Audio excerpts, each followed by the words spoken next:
Hello, welcome again to my channel. This is Jackie Eats. Thanks again for watching, and please don't forget to subscribe and like. Our recipe for today is Cajun crawfish, also called crayfish. Sa Tagalog, ito ay ulam. Isa itong freshwater crustacean na kamag-anak ng lobster. Pero sa freshwater siya nakatira. Ayan, so meron tayo ditong 600 gram ng crawfish or crayfish. And then we also be using 10 cloves of garlic, thumb size ng ginger, at kalahati ng yellow onion or brown onion, or pwede rin namang white onion. So yan, ipiprepare natin itong mga ingredients na ito, tapos ilalagay natin siya doon sa ating chopper or grinder. Ang purpose nito is para mas pantay-pantay yung kanilang pagkakahiwa. Yan. Ilagay natin sila sa grinder. And then, let's chop it. Yung sa Cajun na recipe na ito, you can also use shrimp, crab, and other seafoods.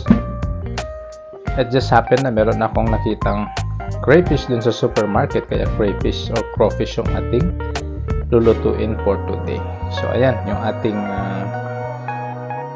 onion, ginger, garlic.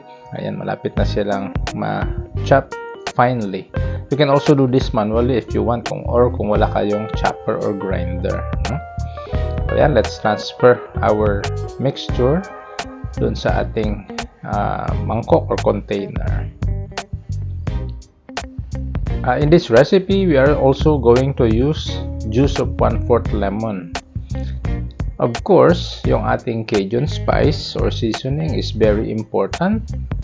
And then we will also be using ground black pepper. Ayan, let's start cooking. I have here 60 grams of margarine. I'm using margarine because this is the one that is available, but you can also use butter. And you can add more if you want, no? So we're going to melt this margarine sa low heat, no? Kasi pag mas mataas yung temperature natin, mabilis siyang maluluto, magba-brown, magiging mapait siya. Ayan, nilagay ko na yung ating mixture ng onion, ginger, garlic habang natutunaw yung ating margarine para maluto na rin siya, no? And then we'll add our ground black pepper. Isusutay lang natin ito, and then we can add our Cajun seasoning. So I'm using here 2 tablespoons. You can start with 2 tablespoons or you can add more according to your taste. Ayan, susutay natin siya for a minute, and then we can add our crayfish or crawfish. Haluin lang natin siya para ma-distribute yung ating spices dun sa ating crawfish or crayfish. And then we are going to add also our lemon juice. Ayan, 1/4 of a lemon, no, yung ating juice. And then we are going to add our crab balls. I'm using here crab balls, but you can use other balls like lobster balls, squid balls, beef balls if you want, o kung ano yung ball na available sa inyong bahay, or pwede rin namang wala. Ayan, we are going to cook this for 8 to 10 minutes, stirring in between para maging pantay-pantay yung pagkakaluto at hindi siya masunog, no? Mabilis lang itong maluto, but we have to stir it in between, no? Pag masyadong nagiging dry yung ating niluluto, we can add a small amount of water, or pwede rin naman coconut milk or evaporated milk as you want, no? Para mabigyan siya ng konting liquid. Ayan, halo-haluin lang natin siya.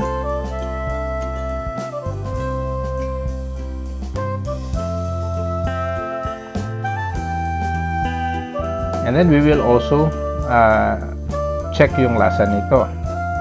Ayan, medyo kailangan ng konting sweetness, so I added 1/2 teaspoon of brown sugar. By the way, hindi ako nag-add ng salt dito kasi yung ating Cajun spice ay may salt na siya. So, lutuin lang natin ito ng ilang sandali and our dish is ready. Again, mga ka-Jack Eats, thank you very much for watching.